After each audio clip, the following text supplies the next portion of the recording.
sangue, pela minha honra e pelo meu Deus, juro promover a independência do Brasil. Independência ou morte! Independência ou morte!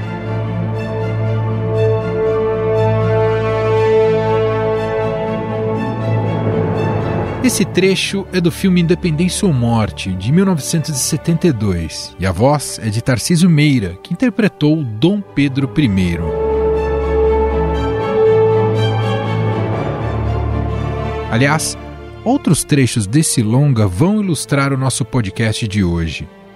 Assim como no filme, a história da independência do Brasil é repleta de mitos e exageros. Ah, e Dom Pedro não se parecia com Tarcísio Meira.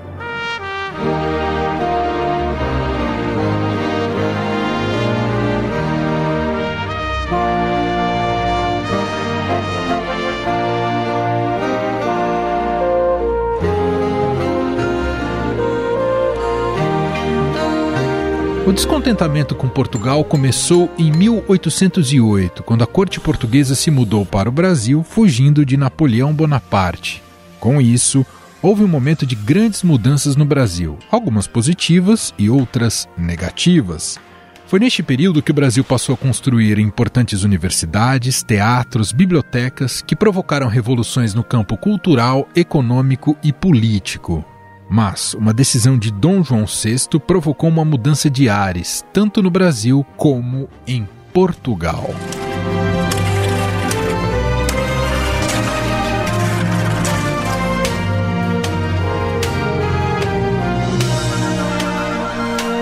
Em 1815, o monarca elevou o Brasil à condição de reino, e não mais de colônia, ou seja, o país passou a ser parte do Reino de Portugal, com o nome de Reino Unido de Portugal, Brasil e Algarves.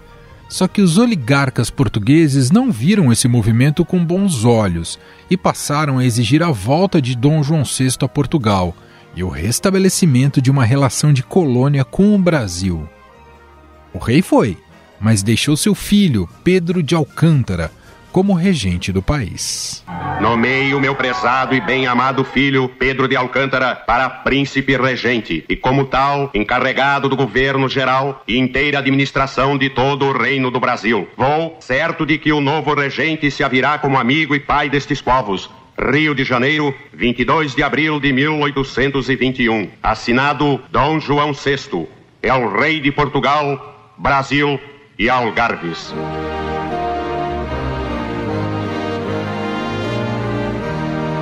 Com a percepção, por parte da elite brasileira, do desejo dos portugueses de restringir a liberdade que o Brasil havia adquirido, os ventos separatistas começaram a soprar a partir de 1820. Por causa dessa espécie de rebeldia, a corte portuguesa começou a tomar medidas impopulares, como a instalação de mais tropas no Rio de Janeiro. Mas o calcanhar de Aquiles foi quando os portugueses passaram a exigir o retorno do príncipe regente, Pedro de Alcântara, a Portugal. É um cúmulo! Aqueles imbecis! Isso é um abuso! O que é que eles estão pensando? Isso é uma provocação! O que está acontecendo? Uma carta de Lisboa exigindo o retorno de Sua Alteza Dom Pedro a Portugal. Isso será o fim da regência? Eu mostro a eles quem eu sou!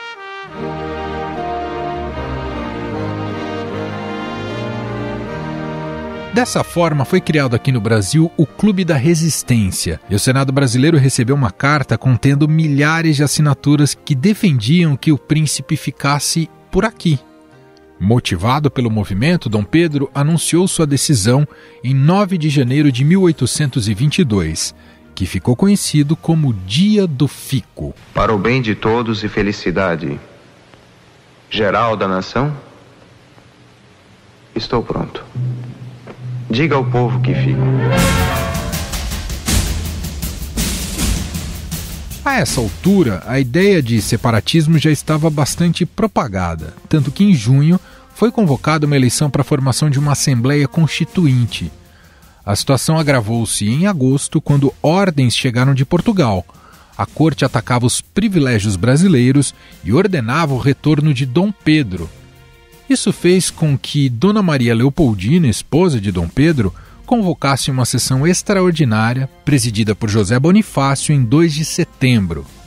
Nessa sessão ficou decidido que era o momento de declarar a independência do Brasil. Determinações intoleráveis. Pretendem também nomear todos os nossos ministros e transferir para Portugal a sede do governo brasileiro. Isto é demais, senhor ministro.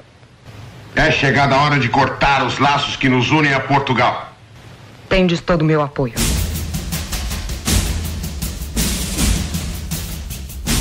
Uma declaração de independência foi redigida e enviada junto às cartas portuguesas para Dom Pedro. O regente estava a caminho de São Paulo na ocasião e acabou sendo alcançado pelo mensageiro no dia 7 de setembro de 1822. Às margens do rio Ipiranga, Dom Pedro inteirou-se da situação e, segundo o que ficou registrado na história oficial brasileira, foi realizado o Grito pela Independência do Brasil, conhecido como Grito do Ipiranga. Pelo meu sangue, pela minha honra e pelo meu Deus, juro promover a independência do Brasil. Independência ou morte!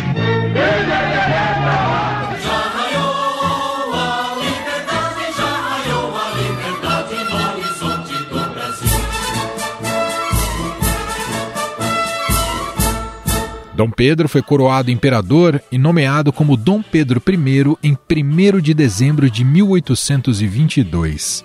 Com a independência do Brasil, o país tornou-se soberano e organizou-se como uma monarquia. A única da América do Sul, já que as outras nações já haviam se tornado repúblicas.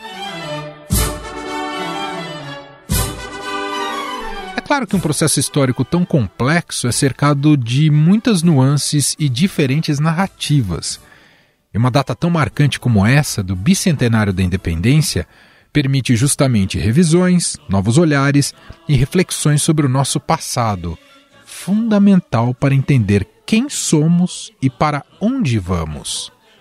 É justamente esse exercício que nos propusemos hoje, num bate-papo com o jornalista e pesquisador de história Eduardo Bueno, o Peninha. Brava gente brasileira, longe vá, temos servir. Tudo bem, Peninha? Seja muito bem-vindo. Obrigado por ter aceito aqui o nosso convite. Olha, legal, e foi uma deferência mesmo, porque, cara, eu tô numa roda viva gigante, né, entre o Rio, São Paulo e Porto Alegre, direto, tô muito envolvido nesses 200 anos, porque a gente acha que não tá acontecendo nada, e de certa forma não está, pelo menos da forma como deveria, e como eu, esperançosa e ridiculamente esperava, né, porque eu já tinha tido, já tinha participado da primeira debacle, né, porque o meu primeiro livro de história se chamava Viagem do Descobrimento, e eu lancei em 1998, já projetando os 500 anos no ano 2000, né? E foi aquele desastre, aquele vexame, aquela nau que não navegou, aquela tragédia lá em Porto Seguro, né? E você vê, o presidente na época, um sociólogo, um cara de letras, um cara de respeito em muitos aspectos, e a mulher dele, uma antropóloga, essa sim de extremo respeito. Então se imaginava o quê? Pô, ano 2000, segundo milênio, redondo, 2500, duas datas muito emblemáticas, né? Aí o Brasil vai comemorar isso aí. Cara, foi aquele naufrágio, né? Daí chega agora também no ano de 2020, eu lancei um livro chamado Dicionário da Independência, no mesmo projeto, já projetando assim, já quando chegar ali o duzentão, eu já vou estar com as bandeiras desfraldadas, né? Claro, já não esperava tanto, porque, né, na presidência é um energúmeno, né? Não se trata de uma observação com relação de cunho político, se torna de cunho humanista, técnico. Né? Um cara que nunca é técnico, exatamente. Ele é um energúmeno no sentido técnico da palavra, quase médico da palavra, né? Nunca leu nenhum livro na vida. A independência sempre teve, e na verdade pode, e até deve ter um viés militarista, né? Afinal, o Dom Pedro não era um militar de carreira, mas sempre foi afinado com os militares, houve movimentos militares no processo, então se pensou, tudo bem, vai ter um lado militar, mas desse jeito, retrógrado, dessa forma, com ameaça de golpe, depois ainda a lembrança daqueles tanques fumarentos patéticos do ano anterior, né? Que vão entrar para a história, né? 7 de setembro de 2021, né? Mas mesmo assim, para encerrar essa primeira resposta, mesmo antes de você ter feito a pergunta, cada povo tem o governo que merece, a comemoração que merece, a história que merece. E, nesse sentido, é muito exemplar que o Brasil tenha naufragado, quase que literalmente com uma nau que não navegava nos seus 500 anos, e naufragado agora, de novo, nos 200 anos da independência, né? Peninha, como é que os historiadores do futuro, pegando esse gancho, como é que os historiadores do futuro vão enxergar esses 7 de setembro bolsonaristas? Então, você sabe que as pessoas me dizem assim, como vai ser difícil para os historiadores do futuro registrarem esse período do Brasil. Eu discordo frontalmente, eu acho que vai ser facílimo. Esse momento que o Brasil vive é de uma clareza exemplar. Desde a primeira eleição do Lula, né, a primeira vez na história, que um presidente que não era oriundo das camadas populares, um cara que não tinha diploma, lembra? E até, eventualmente, meio que ridiculamente se arvorava, não tenho diploma, como se fosse motivo de orgulho, né? Não é motivo de orgulho não ter diploma, mas era muito revelador que ele não tivesse, porque a deseducação no Brasil é um projeto de Estado. Então não foi dado estudo ao Lula porque o Brasil faz questão de não dar estudo para pessoas com uma trajetória que nem a dele. Então, era uma trajetória exemplar e vitoriosa, aquele momento dele na bancada do Jornal Nacional, né, cara, onde recentemente esteve de novo, né, tu vê como são as coisas, etc., não é? E aí ele assume 2 mandatos, aí o primeiro... Eu nunca fui petista, entendeu? Nunca tal, mas eu sou gremista, entendeu? Eu não tenho nenhum partido sem ser o meu. Só tem esse defeito, só. Exato, o meu único defeito é esse, né? E isso aí é um defeito grande, profundo, violento, inclusive agressivo também. Então tu não te bobeia, nem você que está me ouvindo, né? Mas sério, eu procuro viver além de paixões políticas e partidárias, que facilita muito você trabalhar com isso como jornalista e como historiador, né? Eu não sou historiador de ofício, mas eu trabalho com história, não sou formado em história, nunca me digo historiador, de fato não sou, mas, né, é o meu material de trabalho. Facilita muito você não ter, aspas, um lado, né, assim, uma paixão tal. E aí esse golpe e a ascensão das redes sociais dão voz a uma parcela extremamente retrógrada, reacionária da sociedade brasileira, com um viés autoritário,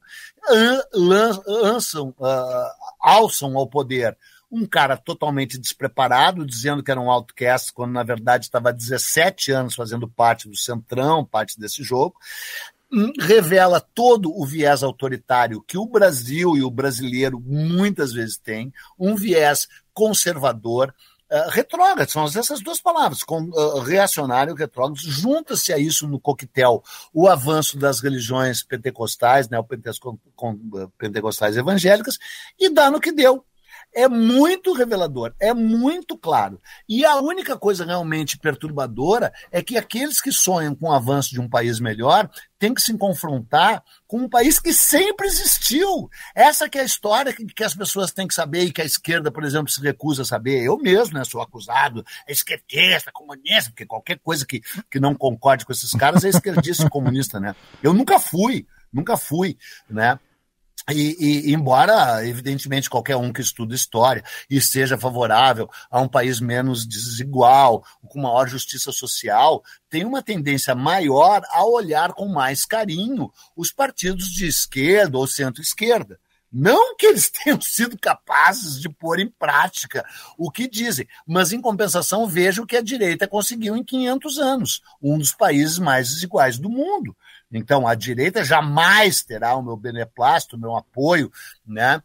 Mesmo eu, no sentido econômico, tendo uma tendência maior ao liberalismo, ao neoliberalismo e tal, na economia. Mas na política, o que a direita nos deu? Então, há em algumas pessoas, eu nunca tive muitos, que eu quero dizer, uma certa esperança na esquerda, né? Com a qual eu, às vezes, assim, dava aquela piscadinha, com um suspiro de enfado, mas vamos lá, é o que temos, etc., né? E aí, O que a esquerda não quer admitir é que o governo Bolsonaro é muito genuíno, é muito autêntico, não dele, mas de um Brasil que sempre existiu e que agora está no poder. E que, cara, é um país capaz de votar no Daniel Silveira, no Gabriel Monteiro, talvez até no Queiroz. Então é o seguinte, é democracia, as pessoas querem essas pessoas lá? Aparentemente querem, né? Então, nesse sentido, é um governo revelador. Agora, as pessoas querem esse 7 de setembro que ele quer? Aí eu te garanto que não querem. Não querem. Não querem. Eles gostariam de uma festa cívica que poderia ter um viés conservador e tal, quase até uma pitada autoritária com aquela coisa de desfile militar, mas não um 7 de setembro golpista. E o coração de Dom Pedro ter vindo pra cá, pra você é um vexame, Peninha? É um vexame. Eu escrevi pro Globo. Pode falar o nome da concorrência? Pode, claro. Agora vocês estão todos... Eu edito depois. Não, eu tô brincando, pode falar. Eu sei, agora vocês são todos comuna, né? Até o Globo é comuna, né? Não, eu escrevi um artigo pro Globo, mas acho que é engraçado porque não saiu ainda, porque o cara me disse, pô, coincidiu com o Rock in Rio.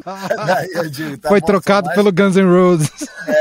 Eu digo, olha, eu prefiro o Rock in Rio também, que esse coração. Não, eu escrevi uma coisa chamando de Relíquia Macabra, né? Que é o título daquele filme no Brasil, a tradução de um filme acho que é do John Huston, né? Que é o Segredo das Joias, tal, lá, o Falcão Maltês, né? Relíquia Macabra, que é um belo nome. Cara, o Dom Pedro, um dos últimos desejos dele no leito de morte, cara, porque tu pode fazer qualquer coisa, menos não cumprir o desejo de alguém no leito de morte, né? Por exemplo, suponhamos que o presidente Jair Bolsonaro, algum dia, é certo, não é um desejo, é uma constatação, algum dia ele estará no seu leito de morte, né? Inclusive, eu espero estar vivo para acompanhar o momento que ele estiver, mas nunca se sabe. Ele pode ser mais longevo que eu posso morrer muito antes que ele, eu posso morrer agora, por exemplo, nesse momento. Aqui, por favor, não, Peninha. Espero... Não, tu pelo menos termina. Garante a minha entrevista. Pelo menos a minha entrevista. Não, suponhamos, está lá o presidente Jair Bolsonaro no seu leito de morte, não é? Faz um desejo. Mesmo sendo ele o desprezível presidente Jair Bolsonaro, cara, tu tem que atender o desejo do moribundo.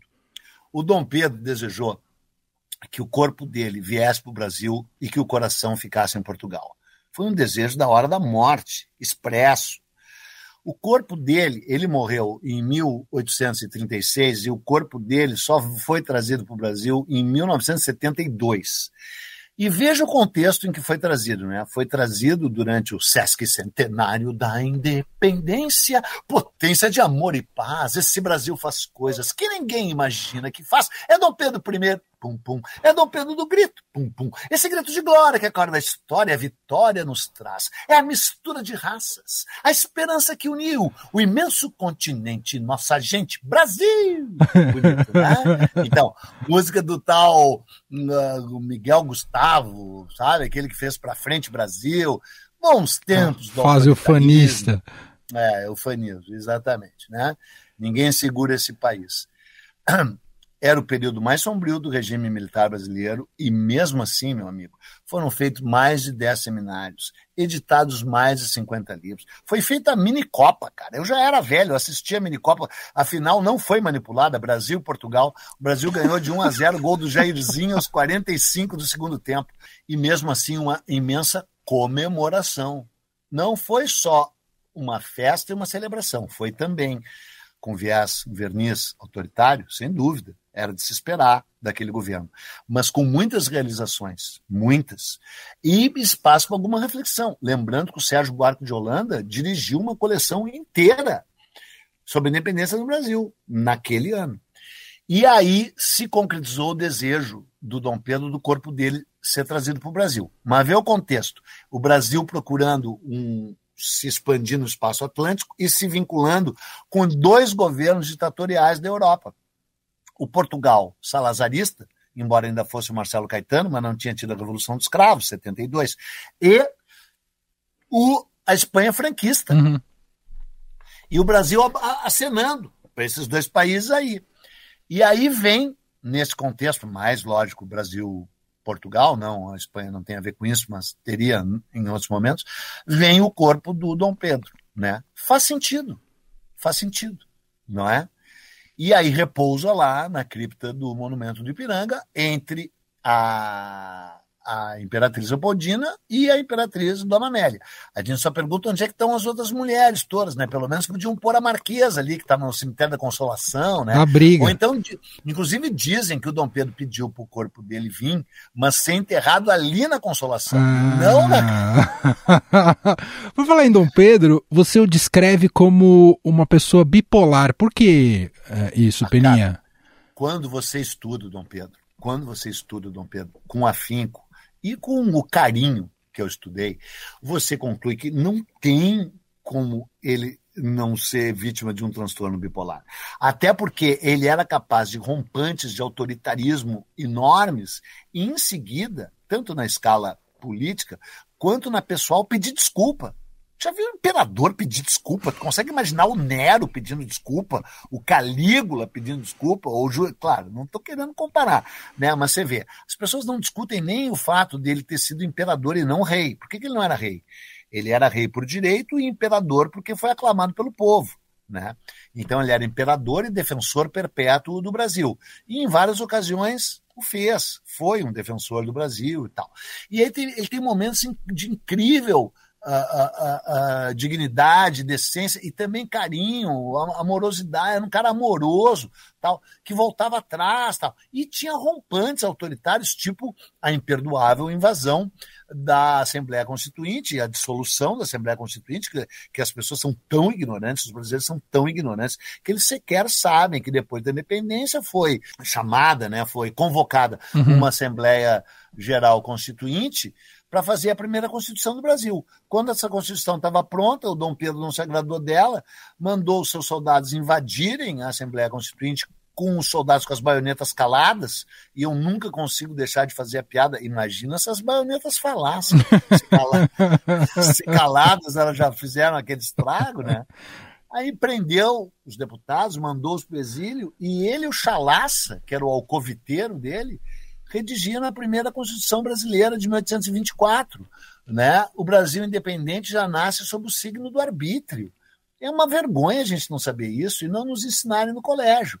E em seguida nasceria sob o signo do endividamento, né? Porque em 1825 assinou aquele tratado de paz e amizade com Portugal, mediado pela Inglaterra, e teve que contrair um empréstimo externo gigante para pagar a dívida externa de Portugal com a própria Inglaterra, com o próprio banco, Casa Rothschild, né, e o Banco Barings, para qual Portugal devia. E aí ele pega um empréstimo para pagar a dívida de Portugal, para pagar mais um outro quantia para Portugal, e aí, como começaria do zero, para recomeçar o Brasil. Pega 3 empréstimos juntos,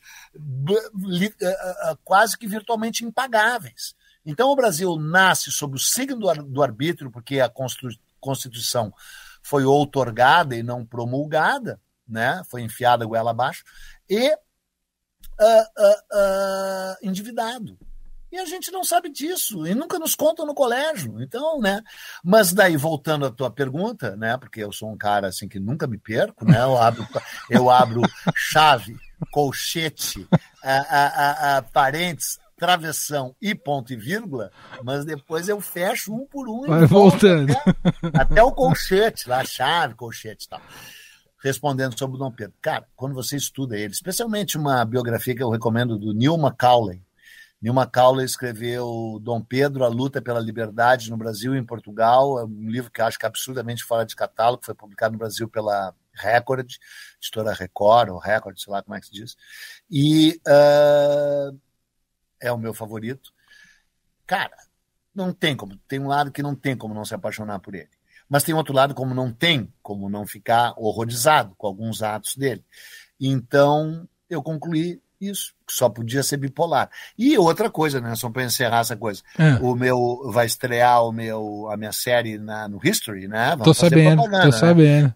Dia 7 de setembro, né? Chama B de Brasil, são 4 episódios de 50 minutos cuja concepção é minha, ajudei no roteiro e eu apresento, sou o apresentador, sou repórter, sou entrevistador, sou ator. Entrevistado também. E me auto-entrevisto, pergunto e respondo com muita discernimento, como você que está nos ouvindo já percebeu, é uma coisa extraordinária. Eu sou um gênio, né? Isso é indiscutível. E aí o que a gente fez no primeiro episódio? O que me parece óbvio. Eu deitei, literalmente, o Dom Pedro, o ator que faz o Dom Pedro, no divã. Porque foi uma revolução freudiana, né? É uma loucura, mas assim, é o caso freudiano clássico, né? A relação dele com o pai, com a mãe dele, com as mulheres dele, com o irmão dele, é um prato cheio. Então deixa eu colocar uma pergunta aqui, aproveitando que você está falando. Você acha que o Dom Pedro foi mais tutelado do que protagonista da independência? Não, ele foi protagonista em vários aspectos, né? Assim, teve várias coisas. Ele ouviu muito a Leopoldina, né? Agora, felizmente, nessa onda feminista, graças a Deus, enfim, né? Eu tenho escrito vários artigos copiando de mim mesmo, autoplágio, né? Independência é artigo feminino, é a independência. Então, tenho falado sobre a Leopoldina, sobre a própria Marquesa, que teve grande participação também, Maria Quitéria, Joana Angélica, a Maria Filipa, que muito provavelmente não existiu, mas como símbolo, é um símbolo poderoso. E aí, que nem disse uma amiga minha, a historiadora preta, a preta doutora, como ela se chama, Giovana Xavier, ela disse: mesmo não tendo possivelmente existido uma existência real, a existência simbólica da Maria Filipa suplanta a existência concreta de muita gente que não significou nada. E é linda essa frase, tá? Inclusive nesse documentário, né? Ela diz isso. Ela encerra o segundo capítulo, que é sobre mulheres, dizendo isso. E, então, ele ouviu... Primeiro que quando ele conheceu a Leopoldina, ele percebeu como eram graves as lacunas da educação dele. Porque a Leopoldina era muito preparada e ele percebeu que ele nunca tinha estudado, ficou envergonhado, inclusive decidiu que ele seria o último integrante da dinastia de Bragança mal educado. E aí ele coordenou toda a educação do Dom Pedro II, que chegou a ser excessiva, da Maria da Glória, de todos os filhos dele recebendo educação, depois a neta, a princesa Isabel, também, em função dessa determinação dele, que nasceu do confronto da ignorância dele próprio com a ilustração da Leopoldina, né? Então, tutelado pela Leopoldina e pelo José Bonifácio, ele não chegou a ser, mas ele se deixou influenciar. Aí ele foi protagonista no sentido dos rompantes militares e até meio machistas, e papapá, e vamos lá, e trouxe o Lord Crocken, né, o John Grenfell, todos esses mercenários. Então ele, nesse sentido, ele foi protagonista em vários aspectos. E aí vem o que interessa saber. E isso daí talvez a gente não possa esperar que nos digam na escola, ainda mais com essa polêmica toda ridícula aí, mas, por outro lado, perturbadora, e a gente deveria abordar essa história de escola sem partido, né? Então eu acho difícil que nos digam isso no colégio, mas deveriam dizer. Ele foi tutelado por quem? Pelo Centrão, cara. Ele era a vítima do Centrão, do Arthur Lira, da turma dele, entendeu? Do Rodrigo Pacheco, da bancada ruralista do Senado. A bancada ruralista do Senado, de senhor de engenho, de dono de fazenda de café, de traficante de escravos, de escravocratas, chegou para ele e disse: aí, ô guri, tinha 24 anos de idade, as pessoas também não levam isso em conta, né? Claro que a idade era diferente em 1822 do que é hoje, mas o Bonifácio, por exemplo, tinha 60, né? Tinha 60, né? Vai ter diferença. Vários tinham 50 e tantos e tal. Aí chegaram para ele: ô, guri de merda, o negócio é o seguinte, tu quer que esse país se parta em repúblicas antagônicas, que nem aconteceu com essas desprezíveis ex-colônias espanholas? Tu quer aqui o bolivarianismo? Não! Tu quer o Chaves, tu quer o Maduro, vai para Cuba? Não, Cuba não, Venezuela não, pelo amor de Deus. Então, é o seguinte, não toca na escravidão. Não toca na escravidão. Então, cara, o que tem que ficar claro, que o Brasil, sabe esse papo? É a mistura de raças, a esperança que uniu o imenso continente, nossa gente. O Brasil fez a independência e continuou unido. Cara, qual foi a cola? A cola foi a escravidão. Mas a gente estava em vias de alguma revolução próxima do Haiti ou não, Peninha? Não tinha clima para isso. Ia ser uma abolição da escravatura em modos, inclusive, similares ao que foi a de 66 anos depois. Ia ser nas coxas, ia ser mal feita, ia ser sem um projeto de uma democracia racial e rural, ia ser sem estudo e sem inserção no mercado de trabalho dos escravizados, no caso dos escravizados. Mas pelo menos ia vir 66 anos antes, cara. Porra! Né? Mas sim, os ingleses exigiam que o Brasil abolisse primeiro o tráfico, em 1810, e depois a escravidão, em 1820.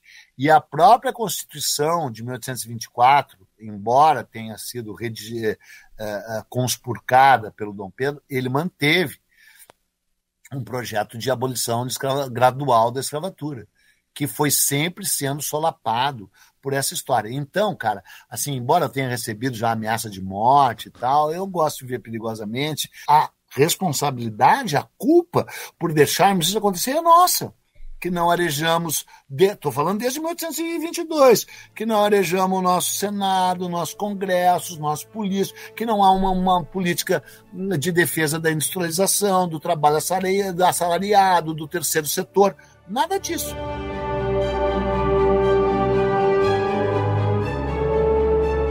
Ô Peni, sobre derramamento de sangue, o quanto foi turbulento nesse sentido o processo de independência no Brasil? Cara, então, um amigo meu, conheci há pouco, Hélio Franchini Neto, a gente queria fazer, ele é diplomata, historiador, ligado a uma antiga coisa que existia no Brasil, um tal Itamaraty, sabe, uma coisa que acabou faz pouco aí, e ele escreveu um livro chamado Independência e Morte. Pô, tava caindo de madura esse nome, né, cara? Eu fiquei furioso que eu não peguei esse nome antes. Mas eu tenho um nome bom também, Independência e Vida. Esse é bom.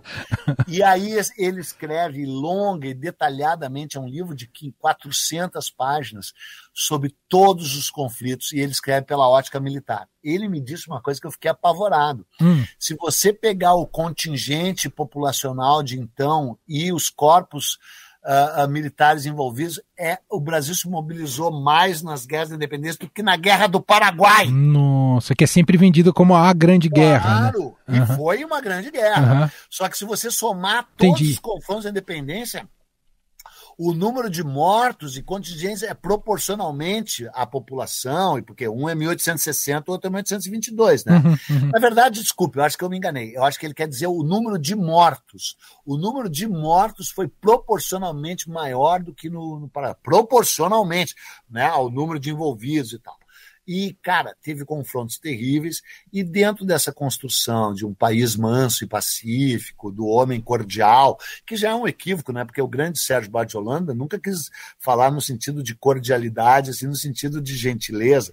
Cordial, é do coração, é o homem que decide mais com o coração do que com a mente. Quer dizer, então é passional. Muito passional, pulsante. Então, o brasileiro é passional e não decide com a cabeça. É isso que ele quis dizer com um homem cordial. Entendi. E as pessoas até hoje ficam... Mas é claro que ele também, por um lado, flerta com essa noção equivocada de que o brasileiro é gentil, é generoso. Cara, a história do Brasil é terrível, é sangrenta, é violenta, é de supressão de movimentos populares, é de exclusivismo, é de desigualdade. Por isso que Paraisópolis não é de graça. Entendeu? As periferias do Rio e São Paulo, a poluição do Tietê, do Pinheiros, tudo é uma construção. Isso aí não foi por acaso, isso aí é quase um projeto de Estado, entendeu? Foi feito para ser assim, porque a nossa tendência é achar assim, como eles são incompetentes, os políticos e administradores do Brasil. É um equívoco, eles são super competentes, porque eles estão lá para roubar, saquear, locupletar-se e mandar o dinheiro para Miami. E, nesse sentido, eles são de uma excelência, assim, inglesa. E aí, então, dentro desse projeto, tem essa construção ideológica e do imaginário de que o Brasil é um país manso e pacífico, né? E o Brasil é um país sangrento e violento e teve muita guerra. É que não teve. O 7 de setembro não foi a independência, né? Você sabe, todo mundo sabe. Tem que ser um trouxa para achar. Foi um processo que começa com a chegada da família real em 1808, o Brasil vira Reino Unido, aí depois tem o Fico, né? Daí tem a Revolução do Porto, daí o Dom João volta para Portugal, daí tem o Dia do Fico, para ficar só em 1822, dia 9 de janeiro, o Dia do Fico, depois a aclamação do Dom Pedro em 12 de outubro de 1822, que todo mundo queria que fosse o dia da independência, a coroação dele em 1º de dezembro de 1822 também ia ser um dia, e os paulistas fizeram um lobby gigante e disseram, não, foi em São Paulo, um grito no meio do nada, Mas tem rigor histórico o 7 de setembro, efetivamente? Não, lógico, tem. Ele aconteceu, mas ele teve um impacto simbólico de criação, de invenção de uma tradição muito maior do que no contexto ali do momento. Cara, ele gritou independência ou morte. Aliás, nem se sabe bem o que ele gritou. Se diz que ele gritou independência ou morte, pode ter gritado, pode não ter gritado, mas ele teve um ataque daqueles dele, arrancou os laços, isso tudo é verdade. Ele estava se cagando, né? Ele estava se borrando, ele estava com uma caganeira gigante. Estava voltando de Santos, né? Voltando de Santos, se borrando nas calças, né? Quebrando o corpo para atender um chamado da natureza, como disseram as testemunhas oculares da história. Recebeu as cartas, que as cartas sumiram, né? Ele não preservou as cartas, jogou as cartas no chão, as das cortes, não a da Leopoldina e a do Bonifácio, mas essas cartas não existem mais, nunca existiram, ninguém nunca viu essas cartas, ninguém sabe o que ele fez. Só que daí São Paulo disse, eu não aguento mais uma história escrita na corte, onde só o Rio de Janeiro manda. Onde está a proeminência de São Paulo? Onde está o valor de São Paulo? Onde está o crescimento econômico de São Paulo? E o Rio de Janeiro olhou para São Paulo e disse, em lugar nenhum, não enche o saco. Tipo assim, torneio Rio-São Paulo. Sim, São Paulo era minúscula na época, né? Exatamente. E aí se iniciou, em 1850 e 60, a construção do 7 de setembro. Entendi. Foi aqui, porque tinha acontecido o 7 de setembro. Era real. Uhum. Só que, cara, não teve esse impacto e essa importância que foi dada a ele. Esse impacto e essa importância foram construídas. E a coroação dessa fabricação é o quadro do Pedro Américo, que foi pintado 66 anos depois. Só pra gente fechar, já como pegando esse gancho de você como a principal fonte histórica nossa. Do mundo. Dicionário de verbetes, o que mais te impressionou na composição desse livro, estudando mais sobre a independência? Aliás, ele tá disponível ainda? Então, não, claro. Eu fiz esse livro em 2020, né, para a editora Pio.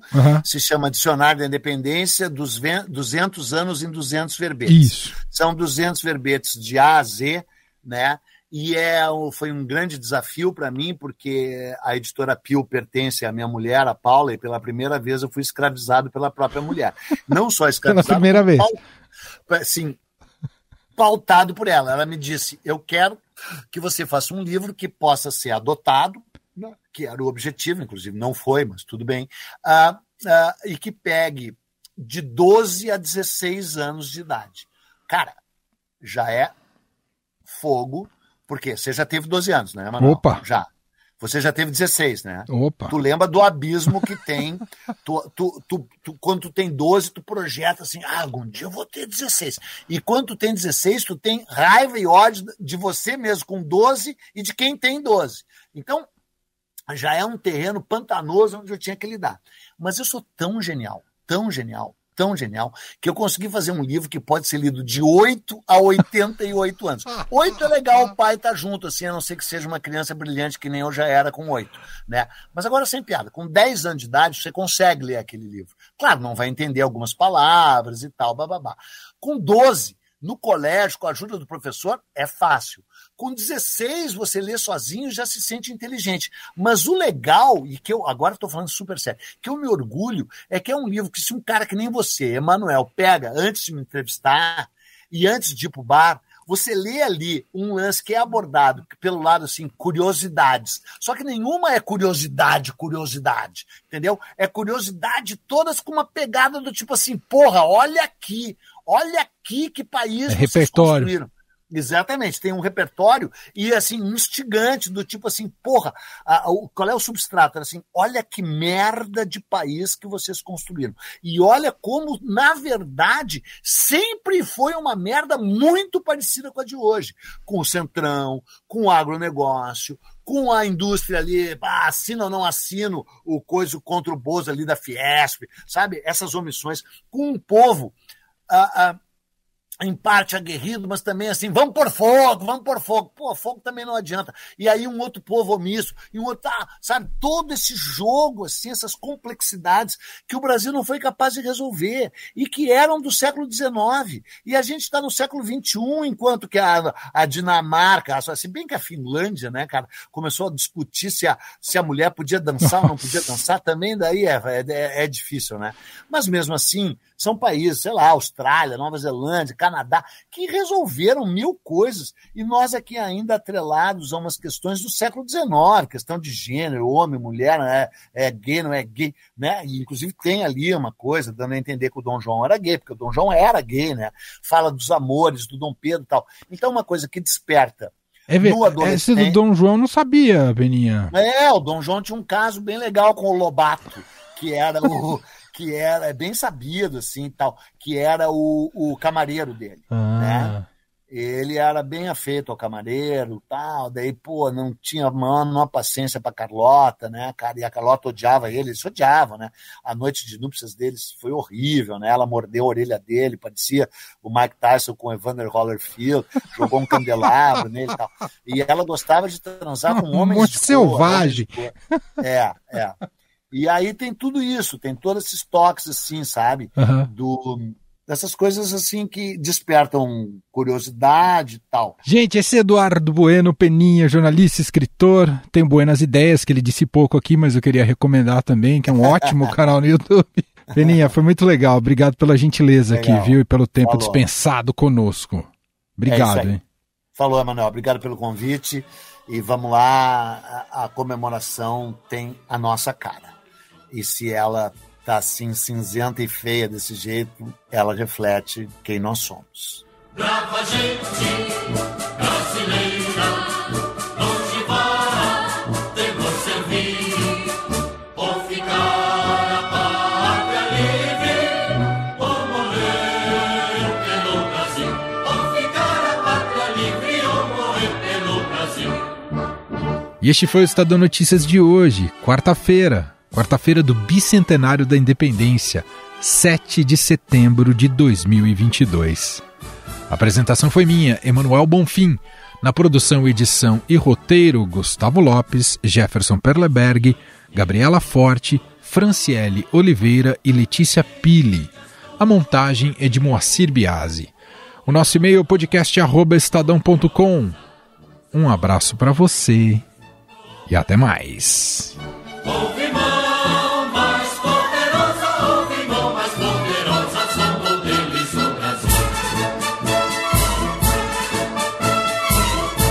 Estadão Notícias. Notícias. Notícias. Notícias. Notícias.